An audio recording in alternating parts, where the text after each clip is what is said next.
Greetings, everyone. Welcome to the Saturday Sanga, brought to you by the devotees of Krishna. Trogir. We're now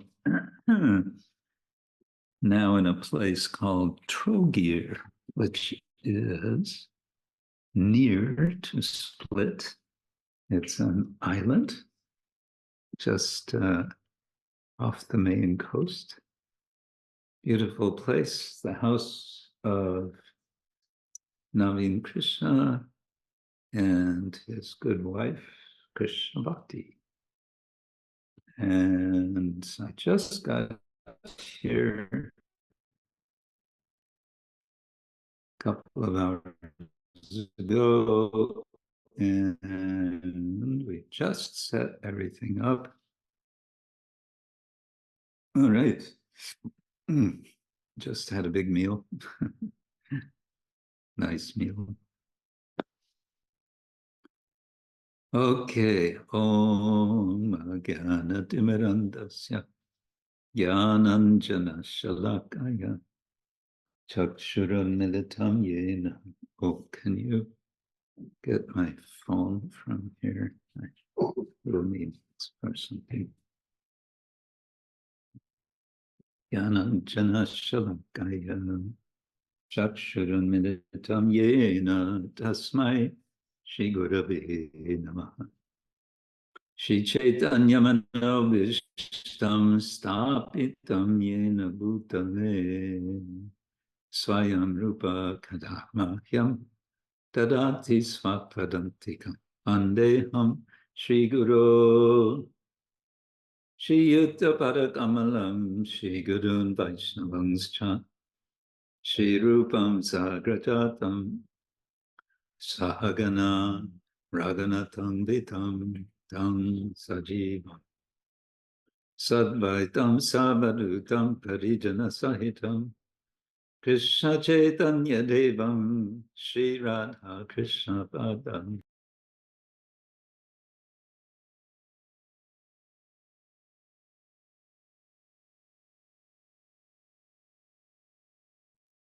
That was disconnected for some time. Okay. Anyway, Nama Om Vishnu Padaya Krishna Prestaya Bhutale Srimate Bhakti-vedanta Swami Iti Namine Namaste Saraswati Deve Gauravani Pracharine Nirvishesha Shunyavadi Paschatya Deshatani Vancha kalpatarubhyascha kripa sindhubhya evacha patitanam pavanebhyo vaishnavebhyo namo namah. He Krishna karuna sindhu dinabandho jagatpate gopesha gopika kanta radha kanta namostute. Tapta kanchana gaurāńgera radhe vrindavaneshwari Rishabhanu sute devi pranamami haripriye. Jai Shri Krishna Chaitanya Prabhu Nityananda Shri Advaita Gadadhar Shivasadi Gaura Bhaktavinda. Hare Krishna, Krishna Hare, Hare Rama, Rama Rama, Hare Krishna, Krishna Krishna, Hare Hare, Hare Rama, Rama Rama, Hare Hare.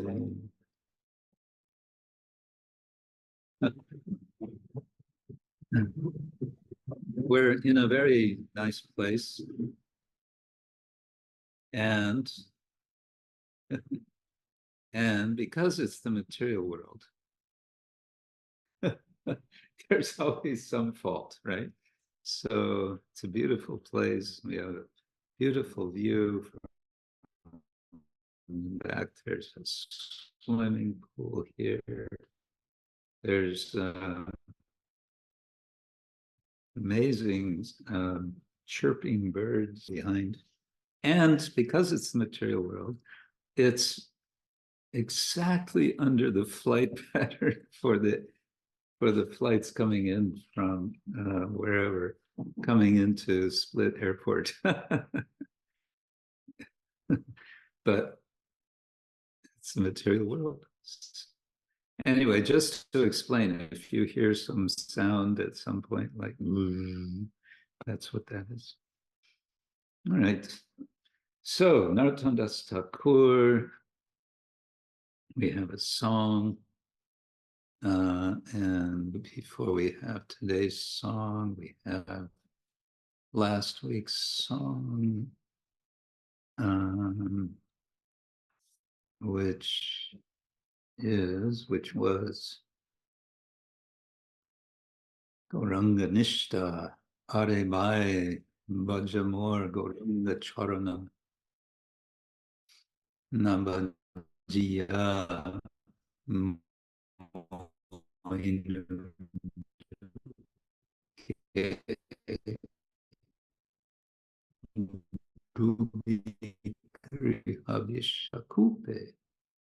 Vishakupe, yes. The poisonous well of materialistic household life. Griha, dubi griha vishakupe, dagda koilo e pancha parana. As a result of having dived in dubi, this poisonous well of material household life, and as a result of my five life heirs are burning with the poison of material life. They're burned. Pancha para. There's prana, there's apana, there's vyana, there's udana, and there's samana. These are 5 different airs, and then there's 5 more, which I never remember the name of, that have different functions in the body. Generally 5 is what people count.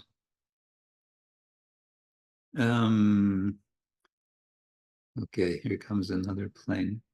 Day and night I burn in the poisonous fires. So there's a lot of burning described here. Tapa try, visha anale, aharnishi hiya chai.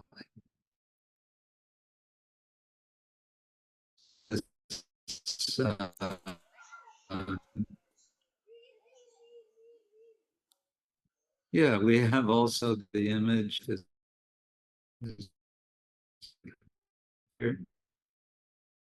climate change. There's more and more forest fires around the world. Also here in Croatia, also, yeah.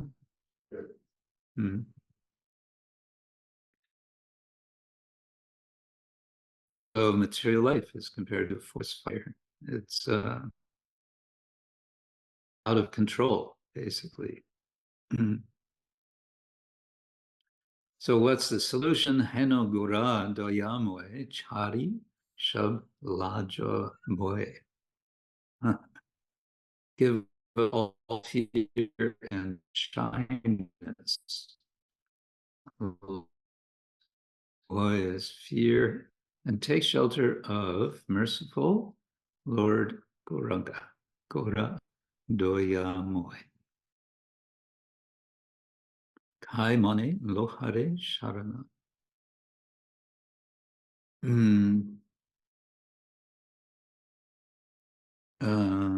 Yes, and then why should we do that? Is those who are most wicked at heart. Durmati chilo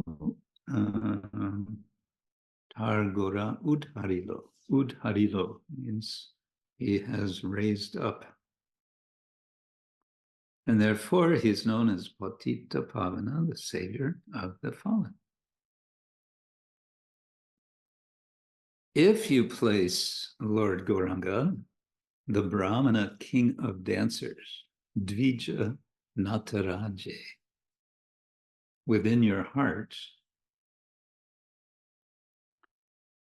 then what will death be able to do to you?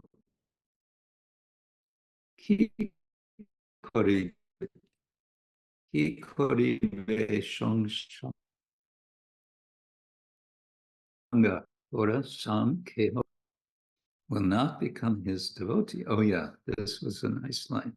Even if one will not become his devotee, still, Lord Guru really give him the picture of love for Krishna. That's quite a statement, and it kind of begs the question, what does that mean? Guru Maharaj? Guru Maharaj? Yes? I'm sorry to interrupt you, but your internet connection is not stable. So is there any possibility maybe if you're using cable, or what kind of internet you're using? Oh, no, it's not a cable. It's not a good connection. No, it's not, yes. What is sending message that your voice is cracking slow because of Wi-Fi? And I said maybe that you connect to him his my hotspot will know. hotspot. Maybe. I will send you a password on Okay, the gizmo is just right here. It should work, but I don't know. But yeah, I see how looks like from the images, there's a lot of freezing. So I don't know. We're gonna try another option here. So what is your hotspot? Honor X8.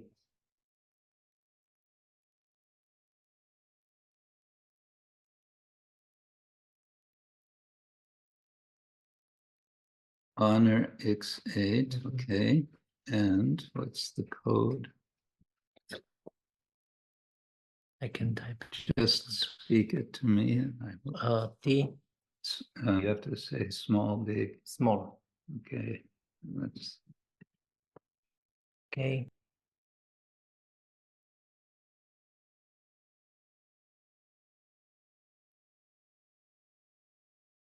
Hear me now? Yes, Guru Maharaj, we can hear you at the moment. At the moment, okay. Well, we have a different connection now, so hopefully this will be better. Okay, I think let's go right into our song for this week, which should be, yes, here we go.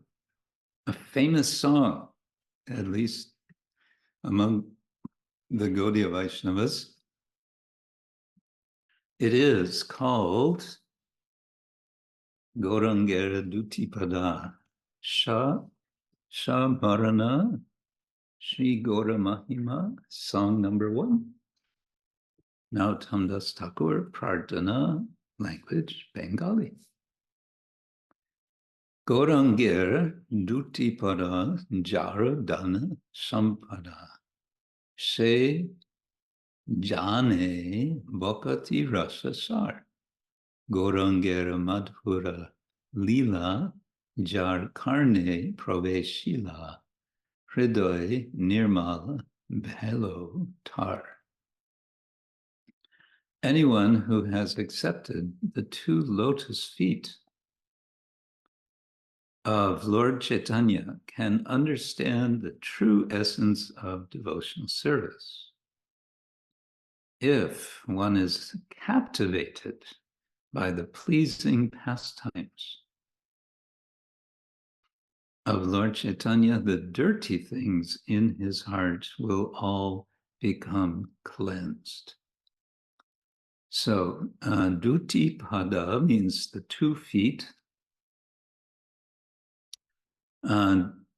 Sometimes we see Dui and sometimes Duti. Yeah. And I think that this T is an indicator for numbers.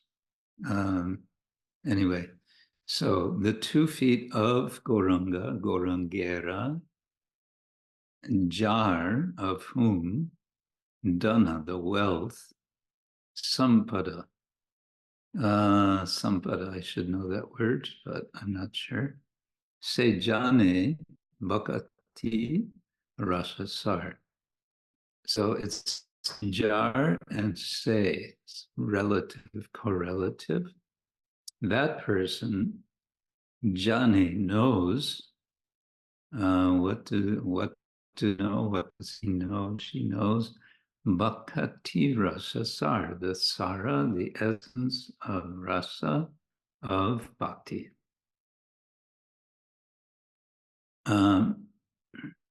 So 2 feet of Gauranga is a great wealth. Whoops. And one who knows these 2 feet knows the essence of the rasa of bhakti. Gaurangera madhura-līlā, jar karne praveshila. So karna means the ears, in the ears. Praveshila has entered into the ears. Jar of whom hridoy nirmal bhelo tar. Tar hridoy, his heart, nirmal bhelo. I don't know, bhelo, fully pure, nirmala, without any dirt. Jai Gaurangera namaloy tarahoy premodoy taramui jai bolihari gaurāńga-gun jure nitya-līlā tare spure she jana bhakati-adhikārī. One who simply takes the name of Gaurasundara. So loy means to take, laya, and J is going to be the relative, correlative to tar. One who simply takes the holy name of Gaurasundara, Sri Krishna Chaitanya, will immediately develop love of God. Prema udoya. Udoya means arising, and hoy means happens, is the case. To such a person, I say, bravo. He's translating Boli Hari. Jai Boli Hari. Tare mui. Mui is of me, I think. Jai Boli Hari. Someone who takes shelter of, someone who takes Gauranga's name, I say, Jai Haribol. Gaurangera-gun jure. If one appreciates the merciful pastimes of Lord Chaitanya, nitya-līlā, and feels ecstasy,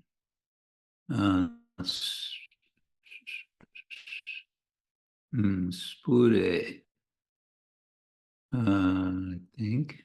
Jure is pure, I'm not sure. And sometimes cries. This process will immediately help him to understand the eternal pastimes of Radha Krishna. Sejan bhakati-adhikārī. So again, we have a bit of purport added in. I believe this comes from Srila Prabhupada. It shows two links here to two different purports by Srila Prabhupada to this song. Sejana bhakati-adhikārī. So this person, jana is kind of general people, person. And bhakati-adhikārī, this person has qualification for bhakti, you could say. We hear the word adhikar sometimes, and one way of understanding adhikar is with the English word jurisdiction. So, for example, a legal jurisdiction. So if somebody does something wrong, they're taken into custody by the police. And then there may be some question of jurisdiction. Who has the adhikar to judge this person, in which it may be a matter of geographical area. There may be some other considerations. Anyway, bhakti-adhikārī. Adhikārī is one with jurisdiction, with one who is qualified. With what? With bhakti.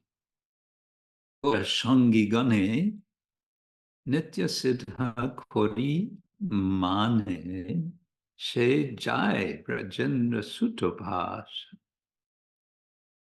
śrī-gaud madhura-līlā jāne chintamani tarahoi braja-bhūme bhāsa. Simply by understanding that the associates of Lord Gauranga are eternally free from material contamination.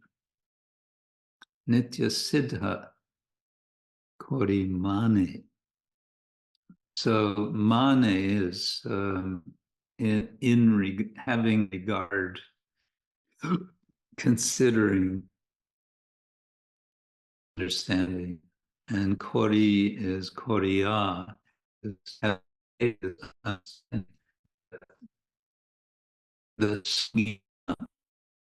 associates of Gauranga, Gaurangera Sangi, that they are nitya-siddhas, śrī-gaud brajendra-suta-pāś.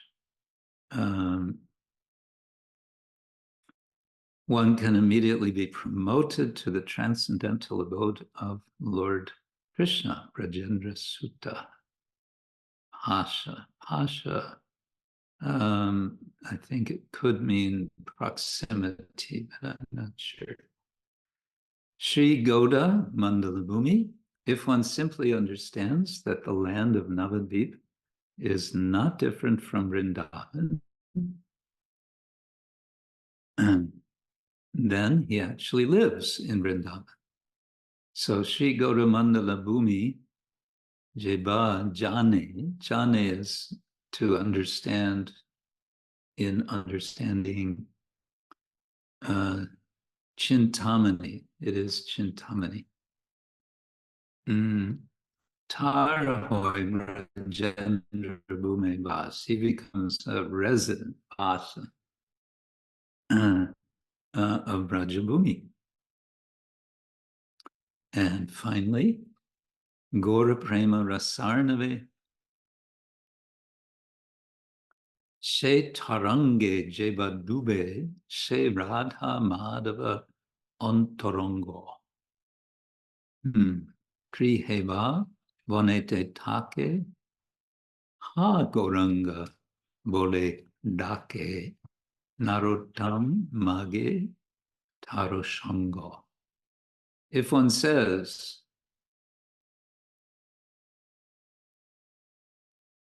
let me dive deep into the waves of the nectarian ocean of the transcendental loving movement introduced by Lord Chaitanya, gaurāńga-prema-rasārn. So ocean is Arnava. Say tarange, taranga is waves. Jeva dube, sinking, I think, in those waves, deep in the waves.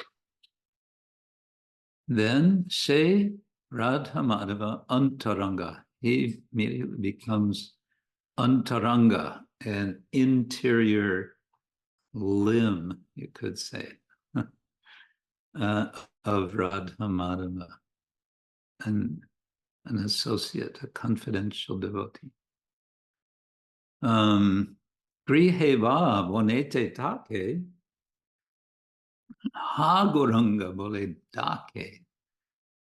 It does not matter whether one is a householder living at home or a vanaprastha or sannyasi living in the forest. So grihe means in the house, va or vonete in the forest, take remaining. If he chants, oh Gauranga, ah Gauranga, dake means calling. We say in the famous our Bhakti-vinod Thakur song, Sharira Vidyaja. The last line is Preme Dako Chaitanya Nitai. Call out Dako, Chaitanya and Nityananda. Okay, if he chants O Gauranga and becomes a devotee of Lord Chaitanya, then Narottama Das begs to have his association. Narottama mage taro sanga. Mage, he begs taro sanga. Okay. Shall we try this singing? We have a harmonium here. We'll turn on sound for musicians.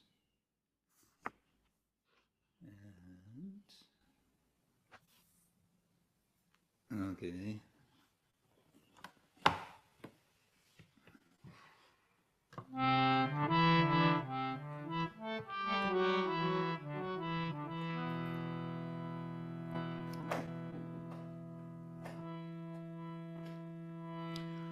Gaurangera Duti pada Jagadana sampada Gaurangera Duti pada Jagadana sampada Say jāne bhakati-rasa-sār. Say jāne bhakati-rasa-sār. Gaurangera madhura-līlā jar karne praveshila Gaurangera lila jara karne praveshila hridaya nirmala bela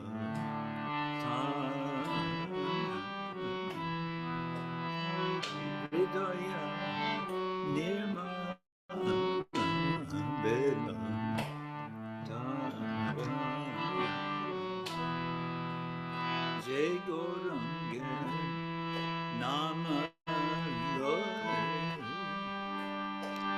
Gaurā-prema-rasārn Jai Gaurangera Namaloi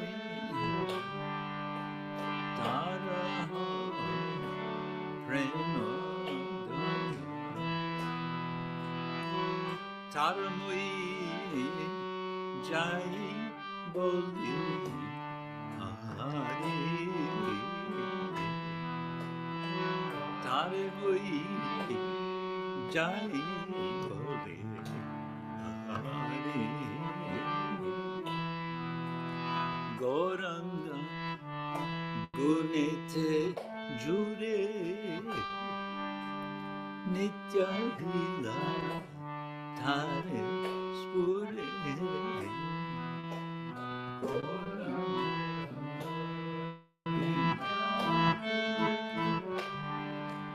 nitya-līlā Thare spure Sejan bhakati-adhikārī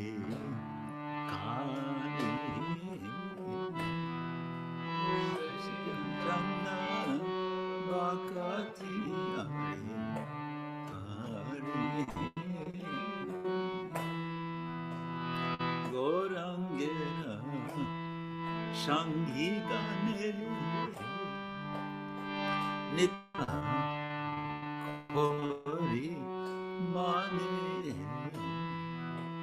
Gaurangera sańgi-gan nitya-siddha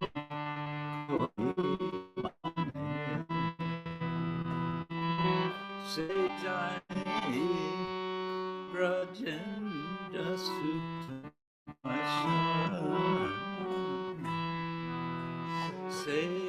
jāne brajendra-suta-pāś śrī-gaud mandala-bhūmi jāne Chintamani śrī-gaud mandala-bhūmi jāne Chintamani Tara hoy braja-bhūme Dasa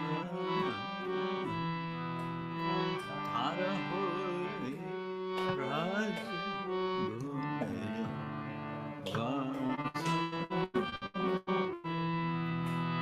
gaura-prema-rasārn Chaitanya Charitamrita Narottama Sanga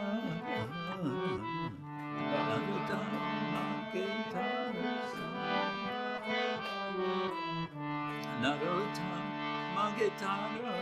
Sanga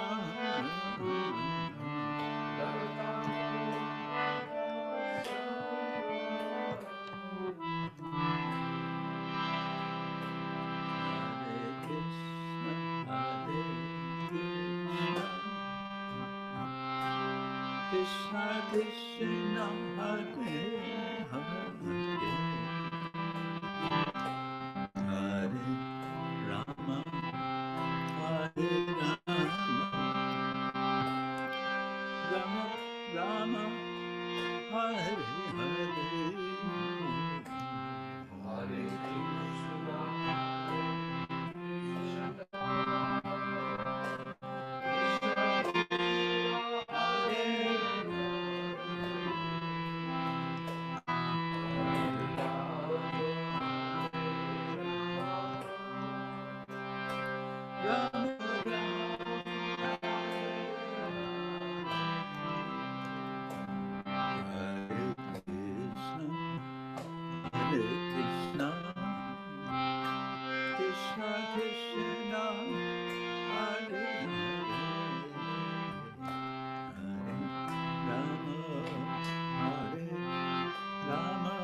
Musician sound off, and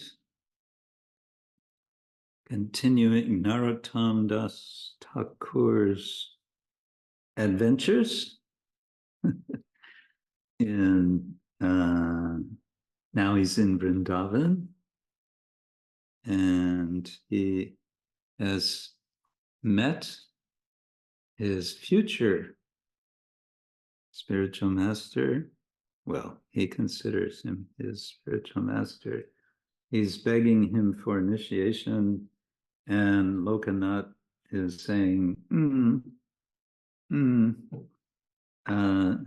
not really. And then he's saying,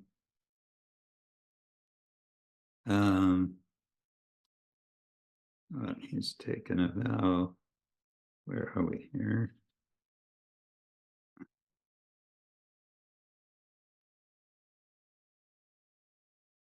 Oh, yes. So he's made different arguments. Lokanath has made different arguments why there's no need for Narottama. Lord Chaitanya has already given you Krishna Prema. What more do you want? And he's saying, well, and he's ready with an answer. What is the answer? Chaitanya himself, Chaitanya Mahaprabhu, he himself took initiation to give the example. So if he's doing, then I must also do. And Lokanath is saying, yes, okay, but you have to find a qualified guru.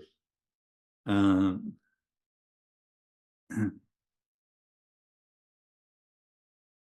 what does he say? He says, I cannot even become a devotee myself.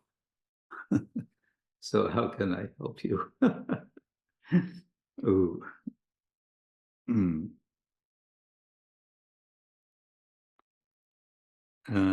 Narottama says, look, people call me a prince, but I'm not even a beggar. I'm begging from you.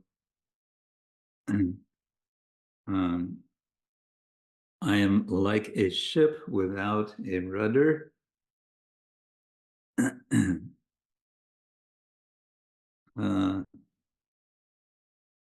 So he's expressing his absolute determination. And then Lokanath Goswami waves his hand dismissively and says, the scriptures recommend that an aspiring disciple chant the holy name of Krishna for at least 1 year before he is eligible for initiation. And Narottama nods, say no more. And he takes this as the first order that he's receiving from his guru. I should chant the holy name for 1 year. Okay, the next section of the book is called Initiation. Narottama is now sitting in a cave, gazing at the Yamuna River. I'm trying to imagine where this would be because it's pretty flat land, Yamuna, but that's what it says. The Yamuna was just a few meters away, and he was surprised, startled, when Jiva Goswami suddenly appeared there at the cave. And he came inside and said, how are you today, Narottama?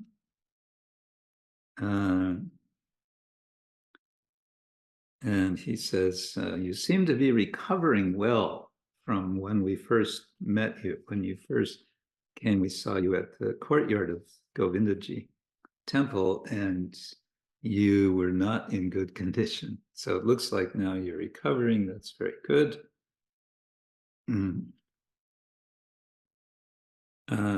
He's been resting, and so his health has recovered. And he's also been getting very nice association and good prasadam. He's also been drinking Yamuna water. Now, nowadays, we kind of shake our heads at that. Yes, drinking Yamuna water north of Delhi, yes. But after Delhi,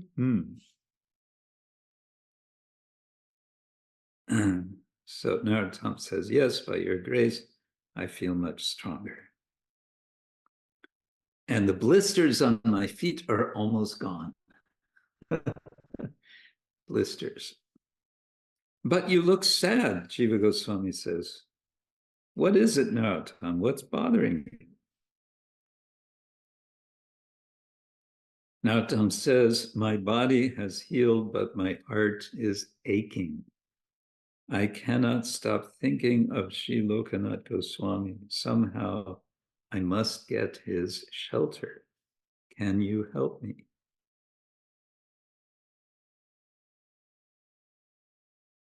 And then Jiva Goswami is thinking about it for some time. He says, it will not be easy to persuade Goswami to break his vow. He is so humble and he feels unqualified to be a guru. And Narottama says, well, how could such an exalted saint feel unqualified? And Jiva Goswami says, bhakti and humility go together. One cannot exist without the other. Genuine bhakti makes one so humble that even if he is the greatest of devotees, he regards himself as the smallest of the small and the lowliest of the lowly. Even if he is completely pure and worshipable, he feels himself as impure and untouchable. And then Narottama nods, and Jiva Goswami continues, Lokanath Goswami does not want to accept disciples because he knows that taking disciples means he will be glorified. Glorification means fame. And he is totally averse to fame. He doesn't want it at all. He's allergic to fame. And he further explains, when Krishnadas Kaviraj asked Lokanath for his blessings to write about Sri Chaitanya Mahaprabhu's pastimes, Goswami gave his approval, but forbade Krishnadas to mention his name in the book. So this is Lokanath's mood. I wonder if this is a little bit, what's the word, out of historical sequence. What can I say? Narottama, he is niskinchana. His only interest is in bhajan. And he sees Narottama's obviously feeling very disappointed. So Jiva Goswami says, I can only suggest that you pray to the Lord and chant sincerely for that 1 year Lokanath Goswami indicated the other day. In the meantime, I have many students, and if you like, you can sit with us and study the Bhakti Shastras. And Narottama says, yes, I would like that. I must be patient, and I'll do as you say. But then Jiva Goswami says, but first, I want to take you to a few places in Braj. I know you're eager to meet the associates of Chaitanya Mahaprabhu who are still living, and they are just as eager to meet you. And Narottama says, yes, this is what I've been waiting for. And then Jiva Goswami says, my student Srinivas can come along with us. We should leave immediately. There are so many extraordinary devotees to meet. Shri Gopal Bhakta Goswami, Shri Raghunath Das Goswami, Bhugarbha Goswami, and Shri Krishnadas Kaviraj. I will also take you to the samadhis of Rupa Goswami and Sanatana Goswami. When we have finished our parikrama, we will return to my ashram and you can begin your studies.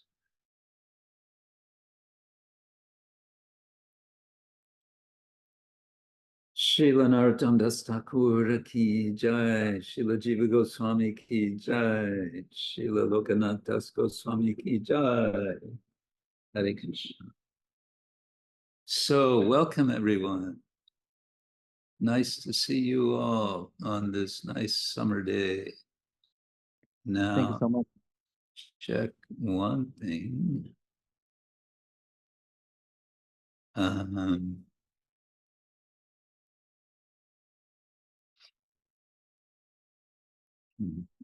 No. All right. Anyway, that's all right. Yeah. Let's see. I think the first thing we might want to do is talk about this film some of us saw. A few of you were joining in. on Wednesday, we had a film party. Let's see, Tia, I think you were there. And Dira Lalita, were you also there? And I think Charlotte, you were also there, weren't you? And who else? Odarya Chandrika, yes. And Aityesha was there, yes. So the film, for those of you who were not there, was, what is it called? Kiss the Earth? It's a documentary about the dangerous condition that is developing and has been developing. I think we could say from the beginning of the Industrial Revolution, which is manifesting as what they're calling climate change. But I think the main emphasis in this film was how earth is being turned, or soil is being turned into dirt. In other words, the living quality of soil is being destroyed, and it's being destroyed by farming so many chemicals, chemical fertilizers, chemical pesticides, and also plowing. Just plowing the fields is opening up the fields to exposure, which so that all the carbon dioxide leaves, and the living microbes in the earth are killed, and the water loses its absorbing ability to absorb water, to store, to keep water. And eventually it leads to desertification, turning things in. So the film was about what can be done about it. And there were a few shown, and there were a few activists who were being, who were speaking. And the general mood of the film, you could say, was quite upbeat, quite positive, that yes, we can do it, we can fix, we can save the earth. We simply have to follow some simple principles. So that's a few general points, but I'd like to hear now if any of you who were watching the film have any comments, any reflections. Was it worthwhile to watch? Odarya Chandrika, do you want to say something?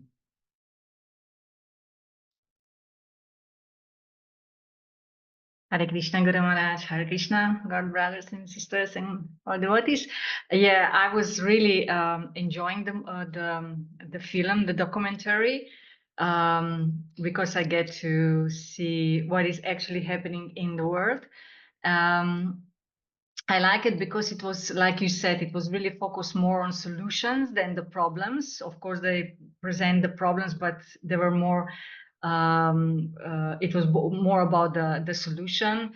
And of course, like you said, also after the movie, the only missing part was about killing the animals. This part was a little bit, which was not there. Maybe this is our part from our side to do something about it. I like it because it was presented in a very understandable way. So I could also understand it because I'm not in that field. And from my point of view was, I mean, not because I know that the narrator, you know, because the documentary included the famous people The narrator was Woody Harrelson. I know him, so it was a little bit like, oh, they're aware of this. And in the movie, in the documentary as well, there were also other people who are celebrities, if I can say that, because this really can help that general people will watch it also because of that, maybe, I don't know. And all the all the like activities and politicians as well, and all scientists which were part of the documentary, all of them, they had really a lot of knowledge. And yeah, it's like I would say that it's they give us a hope for a better tomorrow. I was laughing in the part of the documentary. I mean, laughing because one part, if you remember, was that when the one who I forgot the names, but he found the solution for how to solve the problem. But his neighbor who had a dry field next to him, so his neighbor has a dry field, and the one who was, this one who made the movie, find that solution. I'm so sorry for my English, trying to think Slovenian and translate in English. So yeah, the funny part was, the field was very, it was really dry field, but next was really like very green and thriving, if I can say like that. And that neighbor still didn't want to ask probably for the secret. What is the secret? He stayed with this dry field. This was a little bit like, I would say like, this got any sense, come on. Why you're not asking for the solution? You can also have the same as your neighbor. And of course, it was very beautifully representing the nature of Krishna's hand, how everything works in nature. Yeah, and yeah, like you said, it's the solution. It's no need for high tech. Yeah, it could be very simple, easy. So yeah, no need for fancy, expensive high tech technology for saving the earth, in short. Mm-hmm. Good. Actually, there was one quite high-tech machine they showed for planting seeds without plowing.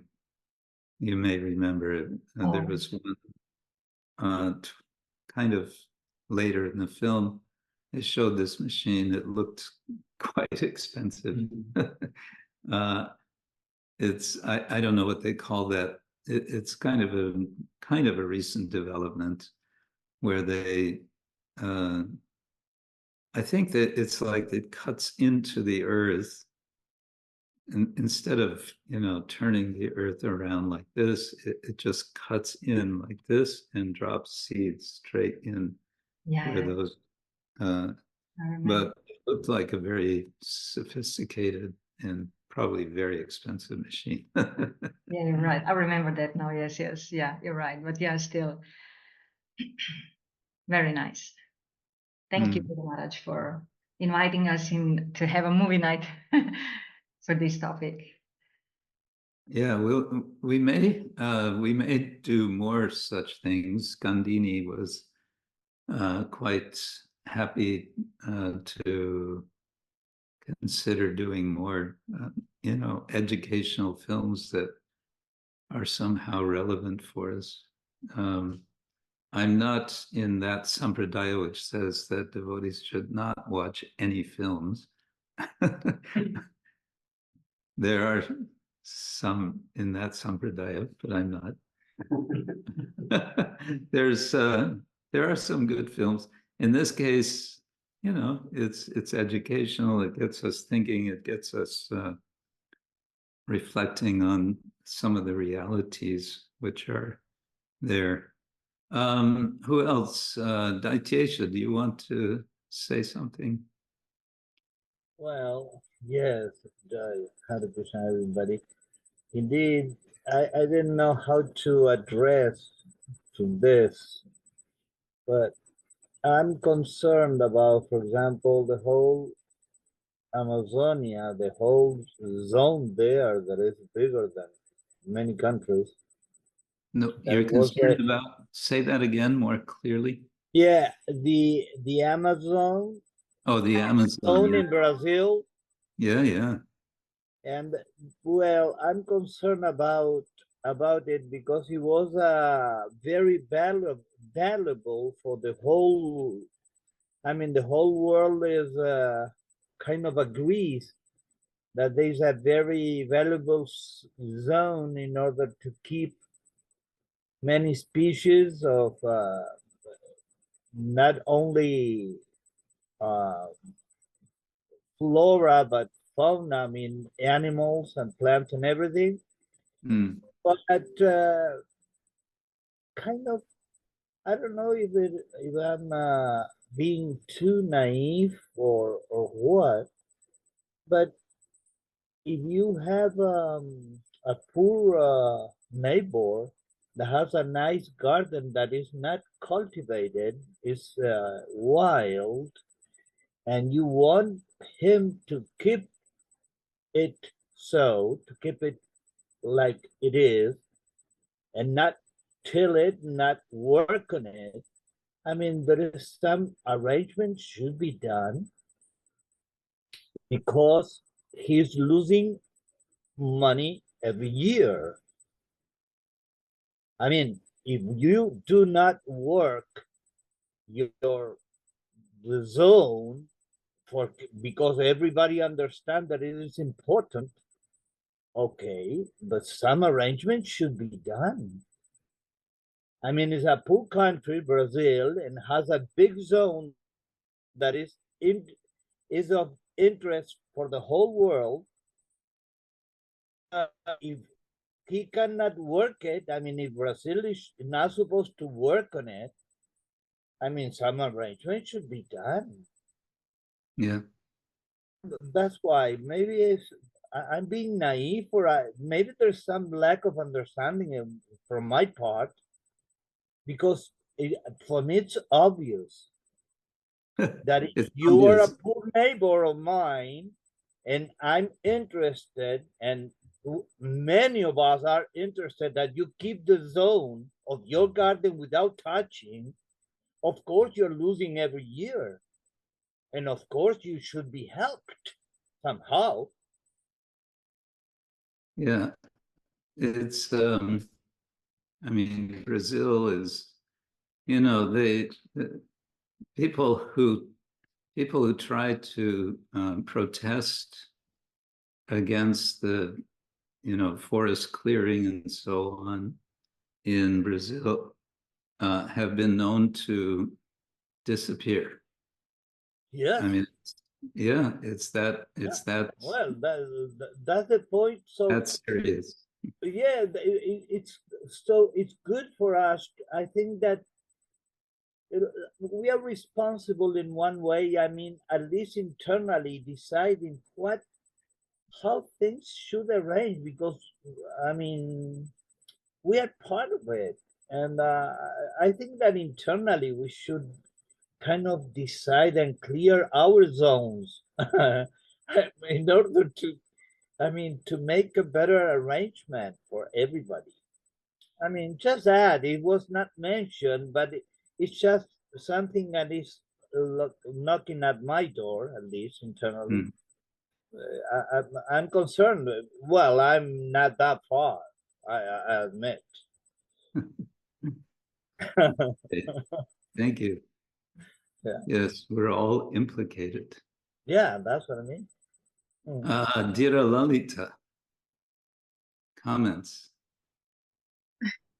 Yes, you know, I want to say it's too much, but I just want to say that it's good to be educated. It's good to know what people and who and how are taking care of the earth. So after the whole film, I was writing my reflections down, and then I was just thinking, what is it that it's common for the whole world? It's the healing of the earth. So if we get educated in different zones, in different continents, I don't know, I feel optimistic. I feel it's possible. I mean, forgetting that we're all prisoners in the material world and forgetting that Kali Yuga is progressing, there is still a hope. I mean, if we would approach, or not we, but it could be approached through the healing of the earth that heals humans as well, because earth heals back. And I was thinking that on that sort of scale, it's possible to maybe see our involvement also as devotees. So as we help earth to heal, earth helps us to heal our bodies. But then there is another type of healing, which is healing the soul through caring. We could have a campaign, heal the earth, heal the soul. That's what I got for that. And I think those enthusiasts, and there are so many people who actually care about, who are not devotees, who care about the earth, who care about the planet and the turning the bad situation around, and they're finding solutions. And scientists are also involved in that, which is also, I don't know, for me, it's just very positive. So if we can do something on a smaller scale, everyone in and maybe connecting with each other and creating the how to say fertile atmosphere for joining in healing of the earth, that would be really good. That was my angle. Yes.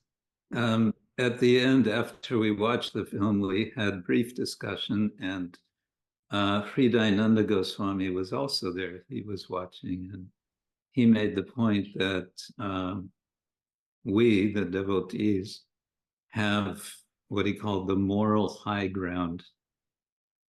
And he sort of tied that to Prabhupada's notion of needing there to be Brahminical culture.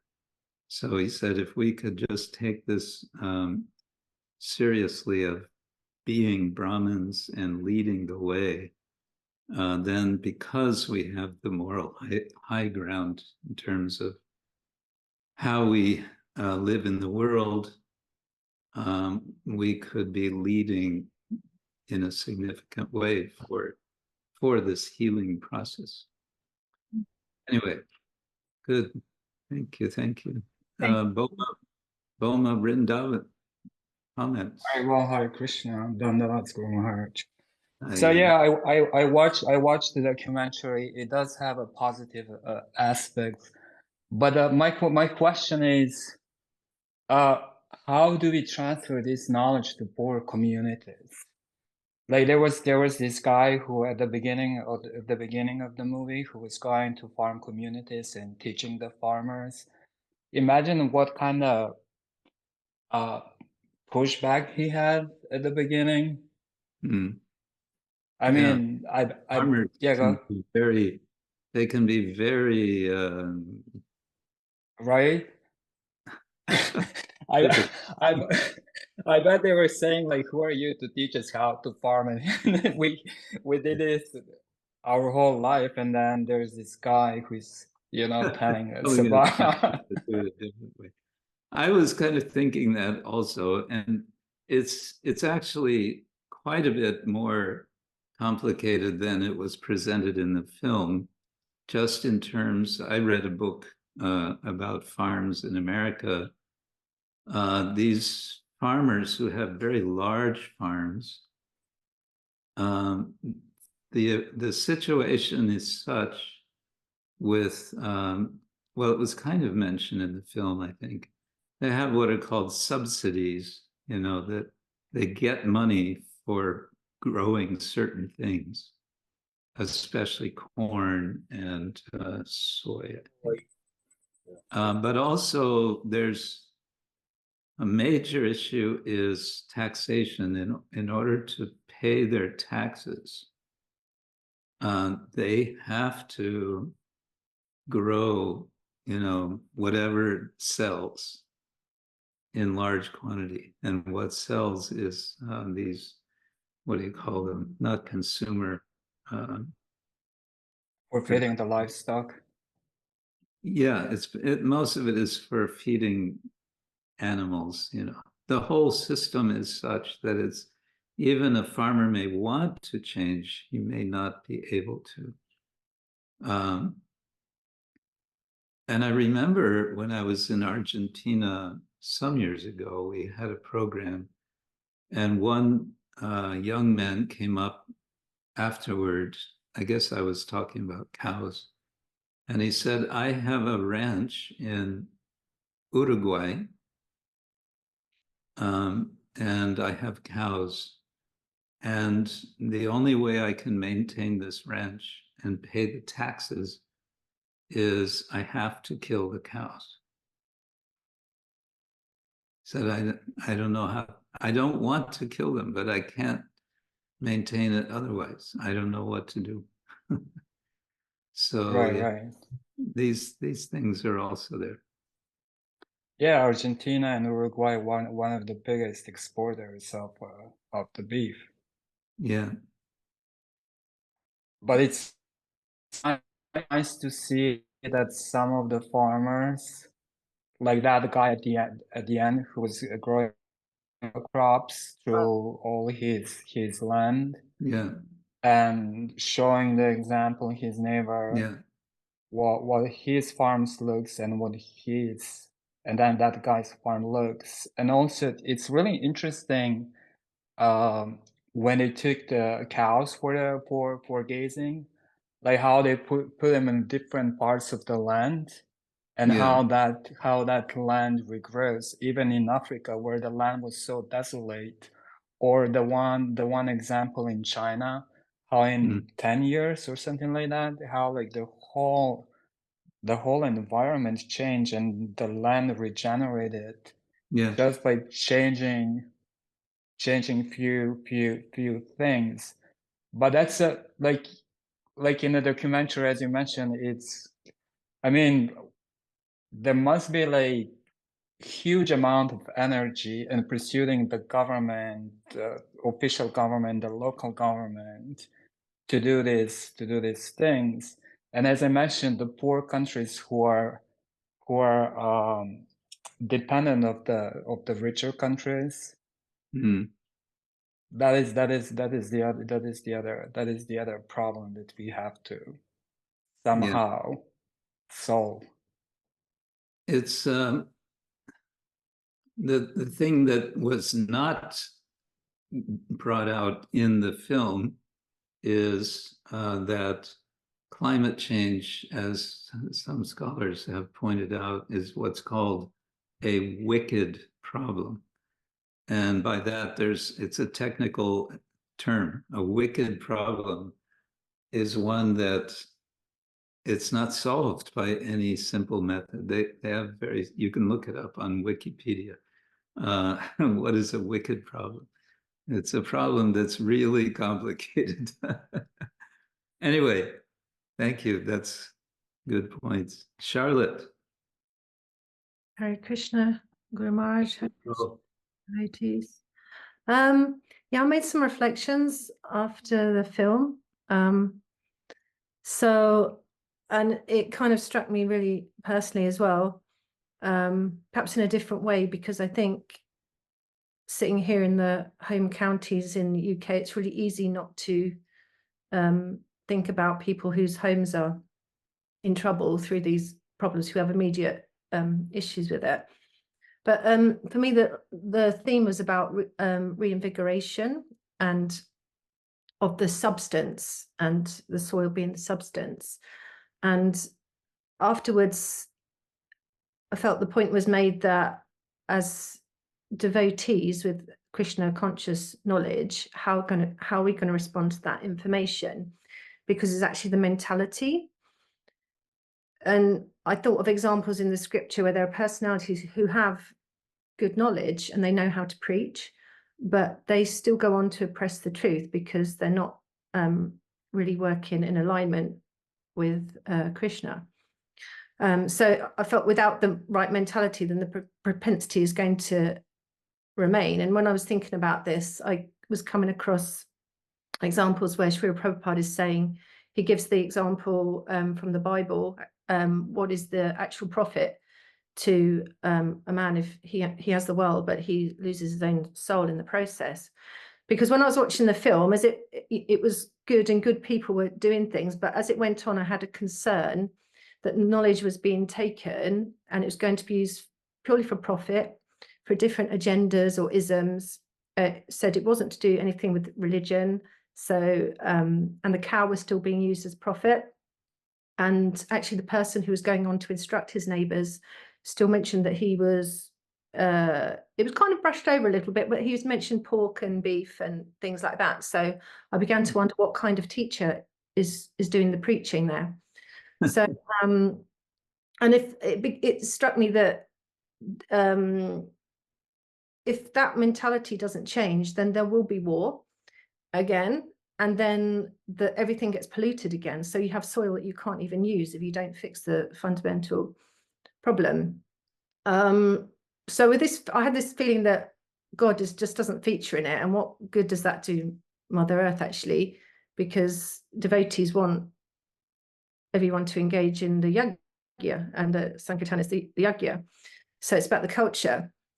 Well, I thought the question that was raised is what can you do as a person? And I'm not a scientist, but it reminded me that I was actually asked to do something for a play, but it never took off. And actually, but the first thing I was asked to do was to look at when Mother Earth goes to explain her distress. And I've actually got, I'm not trying to turn this into a show and tell, but it's what happened for me since the film. So I just, this was this was her costume design, and she, and there's like a melody and everything, but the basis of the whole thing was that what actually causes her distress is that there isn't a change in the mentality, and that's what's fundamentally is just going to continue the problem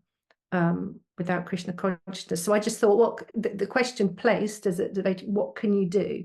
And it really invigorated me just to, because I'd filed her away. She'd ended up on the cutting room floor, as it were, when the play didn't happen. But I really tried to dig deep into my resource in my field and bring her out. And yeah, so it's inspiring. It inspired me to just do what I can do, even if it's not very much, with that in mind. So that's the effect that the film had on me. Hare Krishna.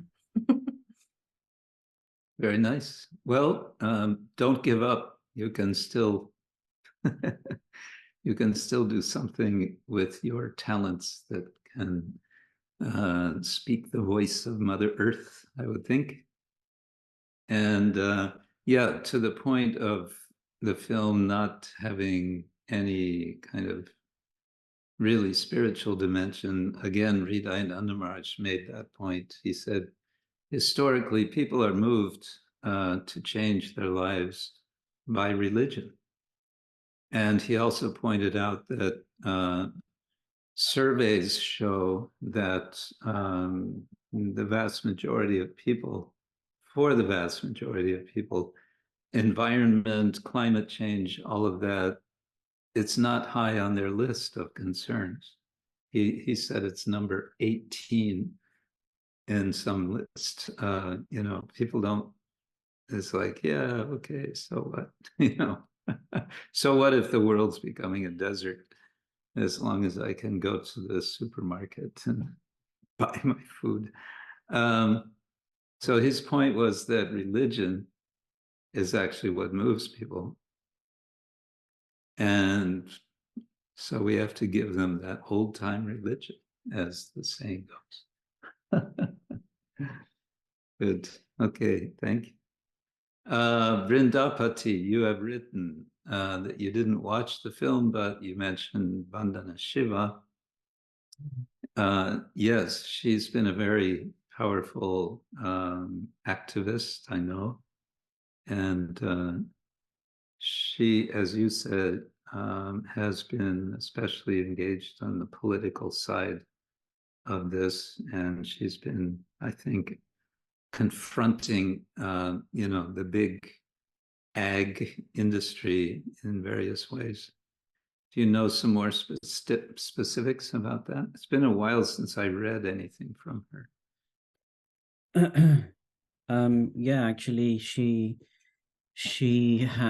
there is a documentary, a movie that's come out recently. I think it's been around for a year or so now, at least a couple of years. But she has been tackling the problem that seed has been modified genetically so that when you are planting and trying to make crops, unfortunately, those crops, that yield doesn't actually bear seed. So they have to constantly, farmers have to buy from the government. And so now the government is now controlling food. And when the government controls food, they control people. Yeah. So this is the kind of political stance that she's taking for, she's arguing against the fact that we need to save seed. There's also kind of many movements and things I've been following recently, people trying to save different parts of the landscape in South Asia, more specifically speaking. But I know we're broadly speaking around the world here. But my interests have been in South Asia, partly because I have also. It's just really fascinating how it's really about feeding the corporate heads and the political heads. They are more concerned about the finances that they are receiving from these things. And I was just shocked at how the governments can do this, considering how England is actually a big culprit in fueling arms to the Israeli government. They could turn around and say, we're not going to give arms to the Israeli government and have an attack on Gaza that's coming into the country, and people are buying arms from England. They're going to continue doing it. Yeah. And similar things with seed, they're controlling the population with seed. So she's got a very strong political agenda. She has a Gandhian stance, I believe. She comes from the Gandhian political sphere. Yeah. But yeah, in short, that's kind of what I know. She has, of course, support towards indigenous groups of people as well, tribes and things as well, looking at permaculture, looking at elements of these things. But yeah, I will watch this documentary. I'm sorry I missed it. I wanted to join the team and be a part of that, but I somehow or other saw the message late and I didn't get to join. Yeah, well, nice if you can watch it. One thing about Vandana Shiva, I remember now reading, it's some years ago, I was teaching, in Hong Kong, and somehow I got interested in what she's doing in India. And is it here? And she wrote one book, I think it was called Monoculture of the Mind, something like that. Mm-hmm. And the general point was she was relating how monocultures in agriculture are kind of that's one kind of monoculture, and another kind of monoculture is the monoculture of the mind.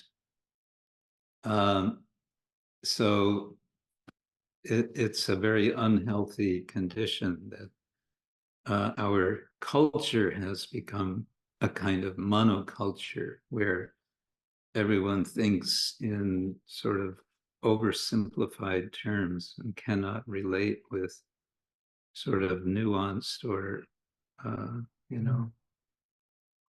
more complex ideas. And that's, of course, all fed by the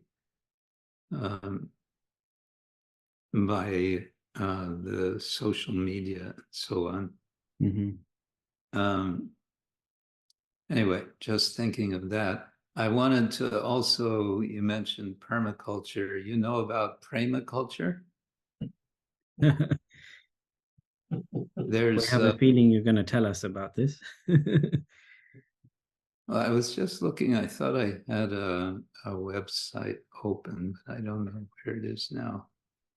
The website of the Prema-culture project, maybe you can look for it. It's at Radhadesh, the garden project they have there. Kadamba Swami named it Prema Culture. And the devotee who's leading that, what's his name, from France, he's, I think, a very capable gardener, and with a very clear understanding of how he wants to develop it, with very focused aim to eventually feed 100 devotees year-round with vegetables. That's the aim. Anyway, I think this could be something that we could really promote. I just really, when I heard, no, we don't do permaculture, we do prema culture, I thought, yes, that's it. We've got a message. We have a, something that could attract people, especially in the, the yoga scene, the alternative world, because I think the word prema has become something of a household word for many people. It's not quite on the same level as, the word karma or whatever, but it's still, it's there. It's kind of circulating. The interesting thing is, all the solutions to the problems that we have globally, when it comes to the environmental issues, to global warming, to agricultural problems, there are actually solutions to all those problems. The only problem is that nobody's applying those solutions. Yeah. And even I was learning the other day that Singapore doesn't have any waste culture. It's almost zero waste, even though there's a huge production of carbon emissions and things that they have, but there's no, in terms of all the waste that leaves the homes of the Singapore homes, is converted into fuel, which is going to be used for, electricity and so on and so forth. So, and even in India now, economy. Yeah. The economy is a circular thing. So the solutions are there, but unfortunately, there's no application. And even in India, I was talking to, somebody who I thought was my friend, and I was telling him about, this Yamuna. I was trying to do a promotion about saving the Yamuna. I found a group of people who are activists who are working on this very specifically, and he says, "I'm not interested in things," and he's a devotee. It just blew my mind. I was like, "You're not interested?" He goes, "No, I'm not interested in these kind of things. You people just are talking and preaching about it. You won't do anything." So I mentioned a few things that I got involved with and some of the projects that had some significant impact in things that I did. But he just turned it out and he said, "Prabhu, you have a false ego." And that was it. And he just ended the conversation. That's a good way to... That's a good conversation stopper. So the problem is even though I made a post about the Kaveri River and about people polluting the Kaveri and sent it to some of my Sri Vaishnava and South Indian friends, and many of them were not interested. So it's, we're kind of, there is a mass ignorance that we have to deal with, and it's very reactive. Unfortunately, they don't feel like it's they feel it's more politically charged when you are trying to do something for the environment or for the agricultural scene. There's so much political crisis, and it's perhaps so politically charged in a negative way. Corruption is really the word that I'm looking for. Yes. That it's like dangerous territory to try and preach to somebody and say, "Here's your alternative, let's apply it, let's get moving." They don't want to know. They feel like you're some you have some political motivations, and it's all to do with elections and winning seats. That's what it's about usually. Yeah, you become actually a kind of threat to the status quo when you talk about these things. Yeah. Anyway, that was my thoughts on these things, is that it's quite loaded politically. I think there's lots to it. Oh yeah. Yeah. Indeed, thank you. So it's not so simple, but there's hope, right? Hope against hope. Somehow, the fact that we are aware that there's something to be done, and I think a simple point is if we consider Earth as mother, it's one of the, how many mothers do we have? 7? 7 mothers. 7 mothers. So it's it behooves us. I think it's a devotional principle that one should care for one's mother. I said to one devotee in Vrindavan, we were walking along, and I got very disturbed with the pollution and all of these things. And we were having this discussion with one devotee, and he said to me, he goes, you're just here, you're criticizing all these devotees here in the Dham. I said, well, but people are coming here and polluting the Dham. So do I protect the Dham and raise my voice to try and protect the Dham? Or do I take the risk that I'm going to be criticizing somehow constructively, criticizing these devotees who are coming here?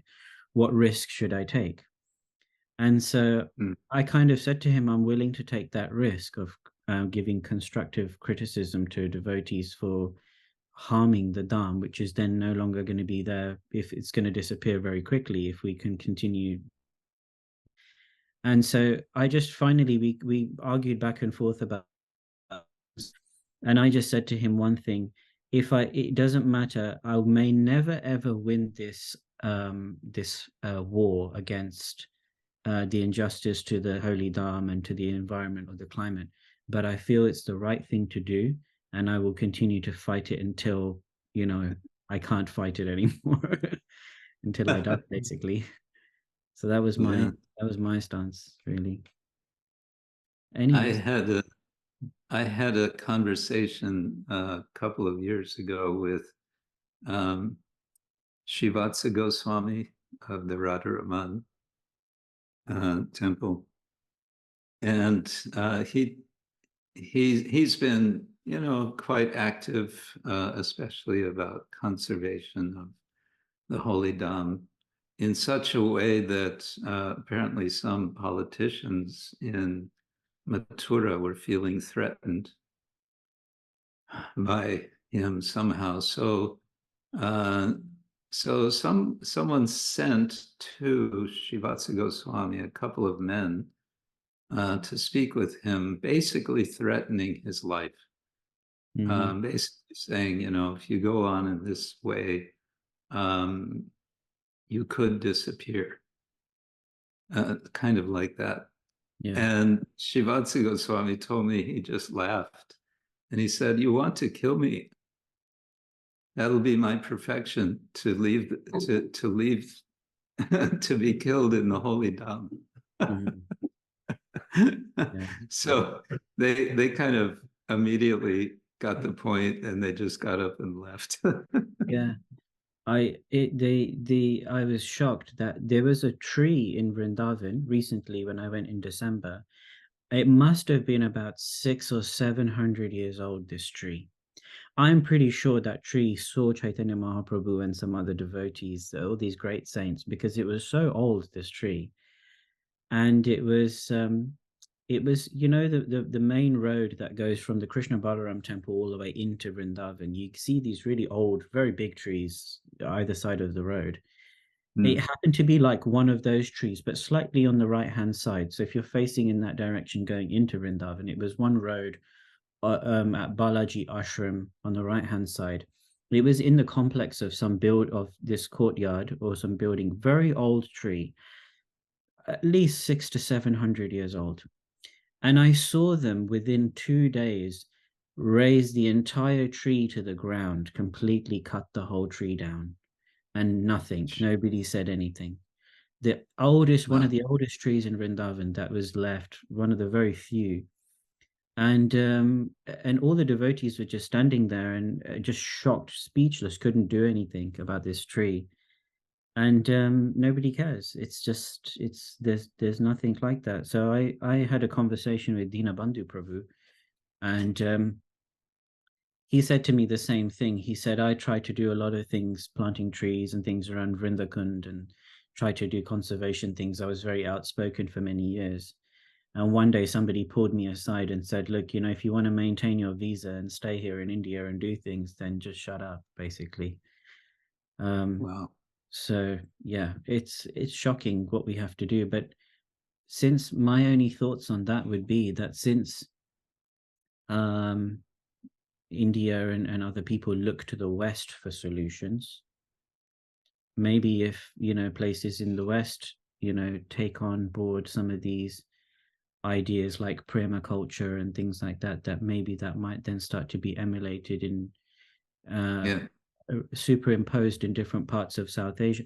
It's not like it's not happening. There are nice places in South India. There are permaculture, very successful places which are working on this project, and there's documentaries about those as well. There's very successful projects and water conservation and things like that. But it's just sensitive areas like Vrindavan, which has a huge political but it also has a ground based in the mafia as well. So that mafia is partly responsible for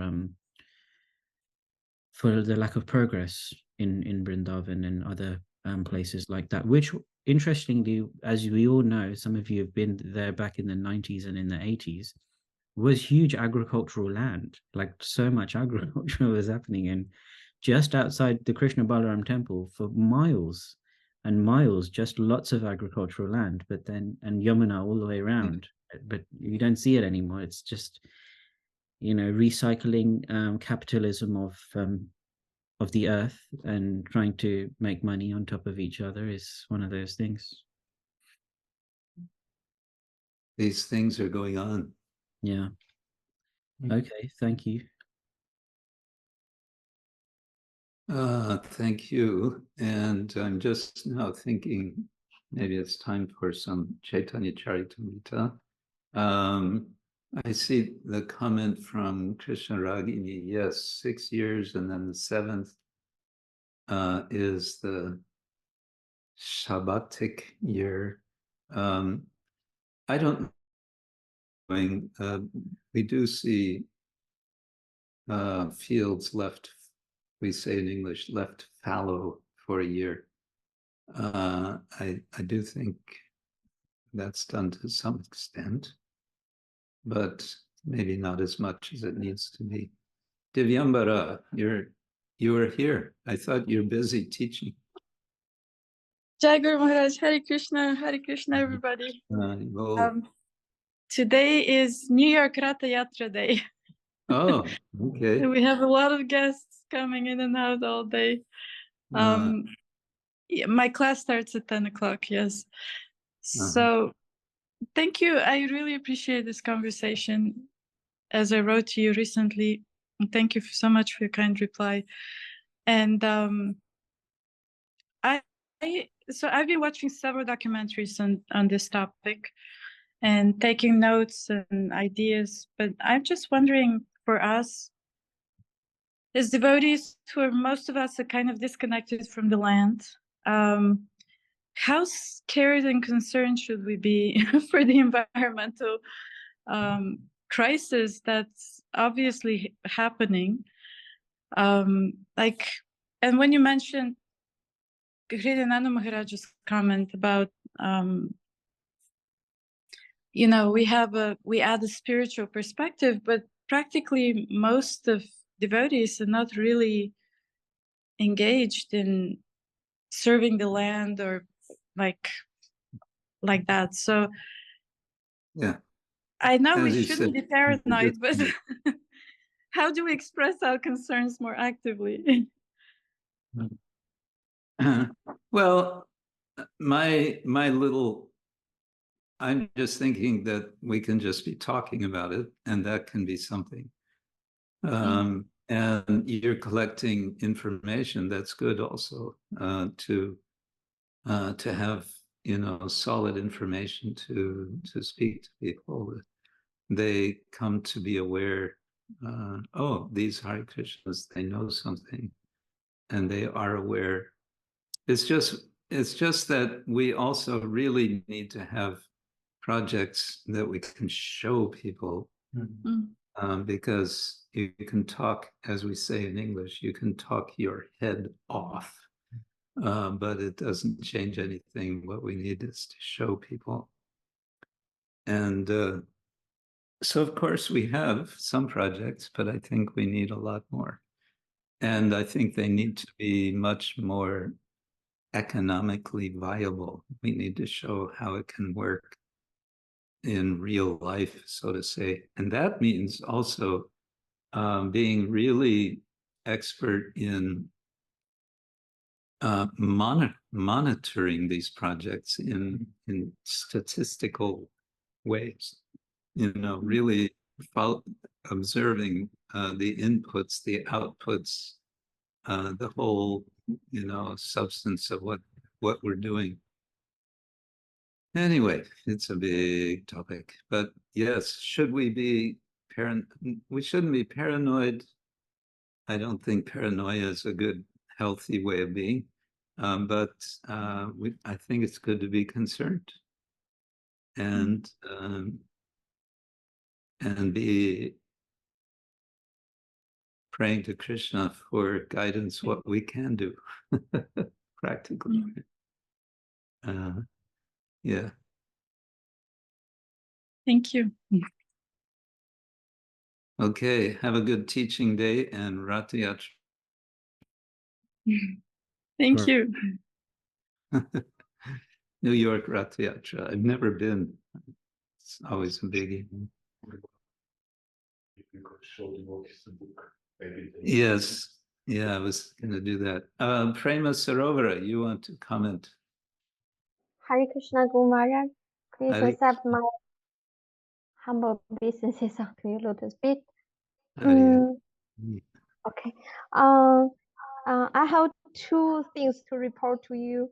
One is that today a yoga meeting is held in the city of Tangshan, which is about 2 hours drive from our home, from Beijing. And about 600 people attend the meeting. And you will be very glad to know that Narottama Swami is invited to chant, to lead the kirtan and say something about Bhakti Yoga.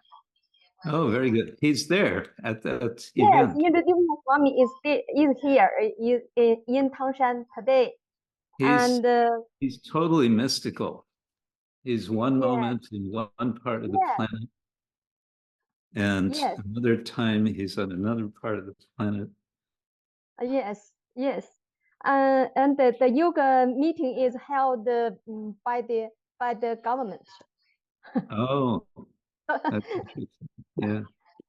And your Gaurāńgera is invited to preside the meeting. One of the how to say events. He's leading the events. Wow, very good. Yes. It's very encouraging. Indeed. Wonderful. The other thing is that about our cow-care book publication. I have sent you another mail. Gumara, have you received? Yes, I got your letter. Thank you, and I will respond as soon as I can. So you know more about. Yeah. Yes. Thank you. Now, and there's now we have pushed our process. The process is beginning. Yeah. Because the first step is Professor Wen Zhong think highly of the cow-care book. Yeah, he seems like a very nice person. Yes, of course. You know, he has written, how to say, endorsement to your advancing Great River book. You know? Yes. Yeah. And he's a friend of Siddhartha book. Yes. Mm. So I guess for me, the question will be, how soon can we actually publish that book? Because after it's published, that's when I would like to come again. Next year, he said next year. Yeah, no, I'm assuming not this year. But if we can do it next year, that could be nice. Yeah.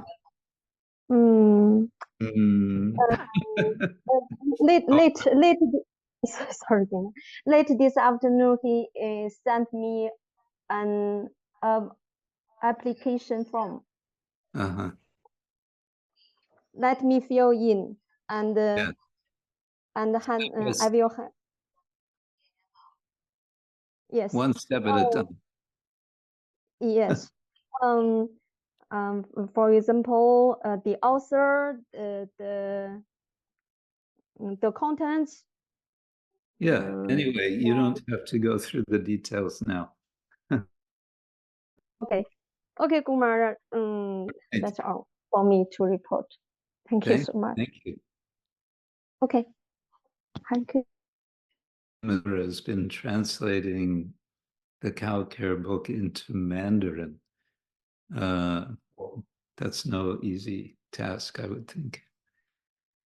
I think we have just enough time to read one or two verses of Chaitanya Charitamrita. Let's see. First, I have to get to where we are, Adi-līlā, chapter 15, and I may need some help to remember where we are.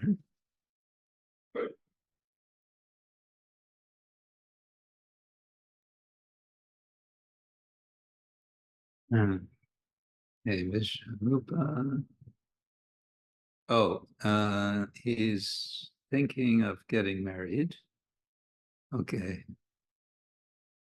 Yes, he meets the daughter of Vallabha. Okay, let me turn this on, share screen. And let's move this here.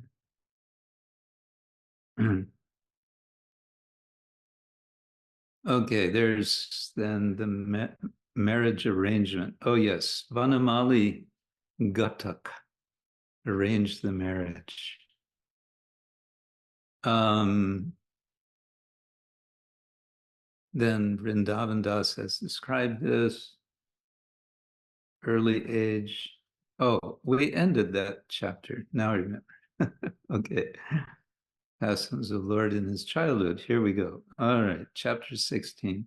Kripa Shuddha Sharit Yasya Vishvam Aplavayantyapi Nichagaiva Sadabhati Tang Chaitanya Prabhum Bhaje.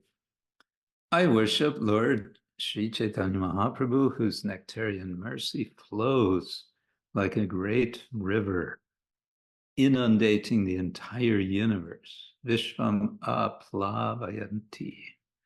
Just as a river flows downstream, Lord Chaitanya especially extends himself to the fallen.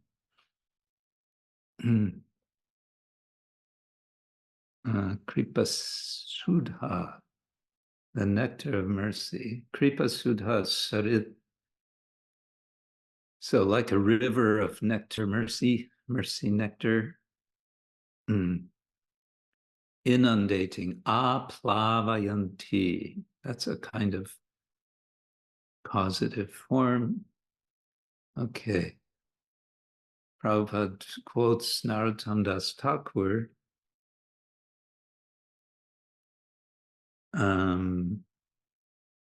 Prabhupada says, one must only be very sincere and serious. Despite being contaminated by all the bad qualities of this Kali age, if one surrenders unto the lotus feet of Sri Chaitanya Mahaprabhu, the Lord will surely and certainly deliver him. Then he gives the example of Jagai and Madai. And then he says, the Sankirtan movement inaugurated by Chaitanya Mahaprabhu is flowing like a great river, inundating the entire world.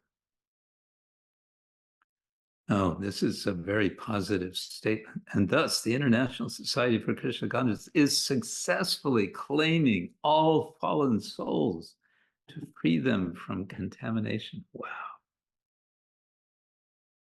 We just don't see it, I guess. Yeah, that's really, talk about hopefulness and optimism. Jaya Jaya Shri Chaitanya Jaya Nityananda Jaya Dvaita Chandra Jaya Gaura Bhakta-vrinda.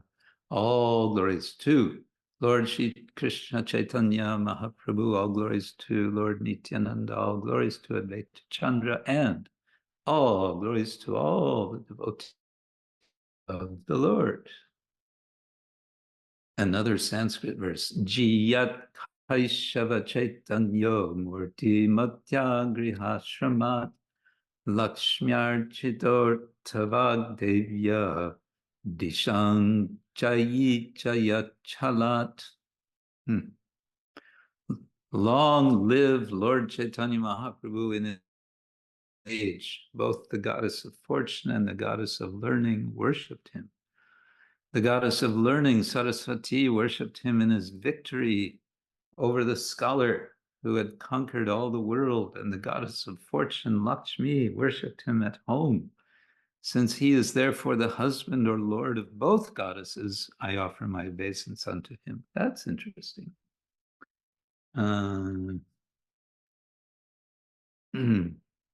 Jayi Jaya Chalat. So, and Vag Devya. So Vag Devi refers to Saraswati, the goddess of speech. Vag Devya, by the goddess of learning. Jya Kaishana Murti Matya Grihashramat Lakshmya Archita. Okay, so he is the Lord of both Lakshmi and Saraswati. Eta Kaishora-līlā Sutra Anubandha Shishya-gana Padaite Korila Aramba. I haven't forgotten.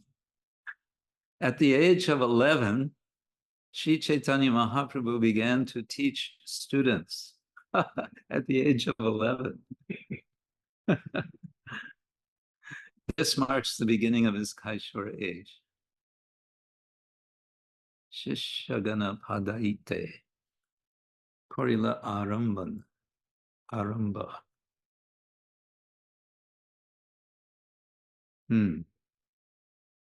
Well, okay, but Kaishora says between the age of 11 and 15 in the word for word. So I suppose it could have been later. Shata Shata Shishya Shange Shada Adyapan Bhakya Shuno Sarvaloke Chamokitamano. As soon as the Lord became a teacher, many, many students came to him. Shata Shata, literally hundreds. Every one of them astonished to hear his mode of explanation. Vyakya, Sarvalokera Chamokita. So we know the word chamatkar, amazement. This is the, I guess, past participle form, chamokita. Their minds were amazed. Sarva Shastre Sarva Pandit Hai Parajayi Binay Bankite Karo Dukkha Nahi Hoy.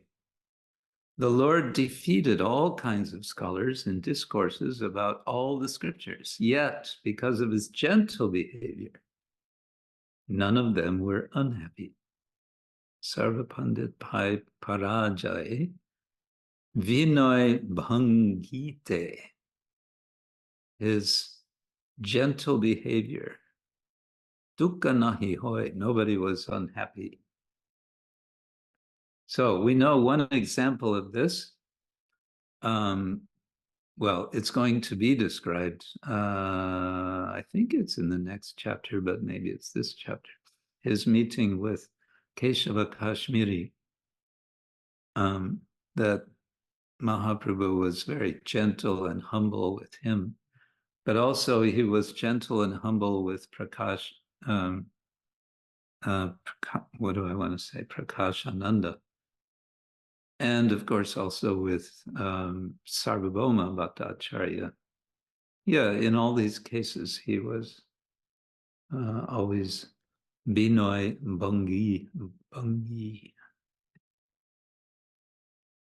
Okay, one more. Vivida audhatyakare shishya gana shange jahnavite jala keli kore nannaronge.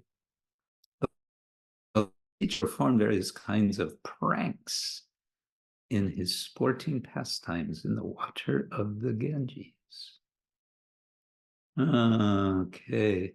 Yeah, we should look at some of the details in Chaitanya Bhagavata, because he's really just mentioning. Vivida audhatya kare, various impudences. There's a story of some impudence also of Hanuman in this regard, disturbing the Pandits. Maybe we get to that also. But not today. Today we will end here. And I'll just check. I think we can meet again next Saturday. We're still here, I think. Yeah. So, and what I wanted to also share with you all is we're happy to show, now it's in physical form, again, a reprint of a book that was printed some years ago, From All Angles of Vision, Selected Essays, 1996 to 2004. These are old essays coming from, yeah, my school days, really, is what these are. Now it's in hardbound. It's and it has an index. So it's a new improved edition. This is something you will not find in so many books published by devotees. They're not doing indexes, and they're not doing so many things that we are doing. So we're very happy and thankful. Huh? You have devotees who give donations also.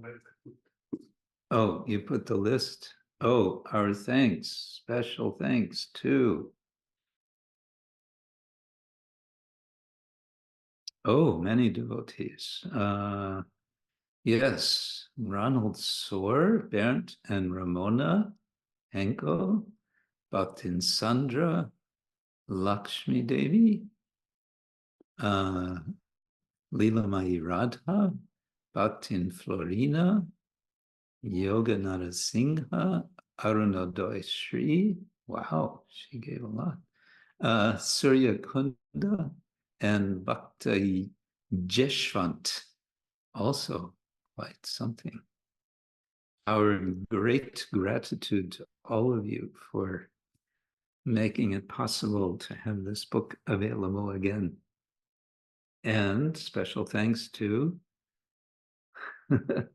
Rasadari Hari, who coordinated, arranged, made it all possible. Okay, good. Param Damananda, where are you now?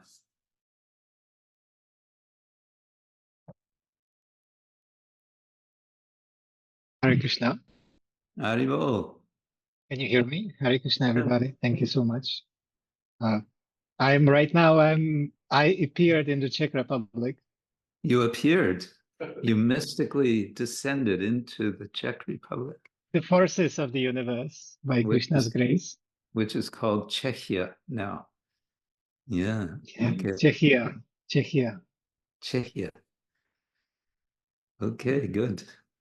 All right. So all good wishes to all of you. Thank you all for joining us today. We really appreciate it and wish you a wonderful week in which you stay sane and stay safe, and during which you will, we wish you to chant Hare Krishna, and as you are chanting, to be happy. Happy. Happy. Yes, not hippie, but happy. Thank you very much. But if you are hippie, you can also chant Hare Krishna, and then you will be happy hippie. Yes. Yes. Jai Okay. Hare Krishna. Srila Prabhupada ki jai, Ananta Jai. Koti Vaishnava Vrinda ki Jai. Prema. Haribo. Hare Jai Bol. Guru Maharaj. Hare Krishna, Hare Good Bol, weekend. Maharaj. Thank you so much, Lila Mai Rādhā-mādhava-ji. Haribo.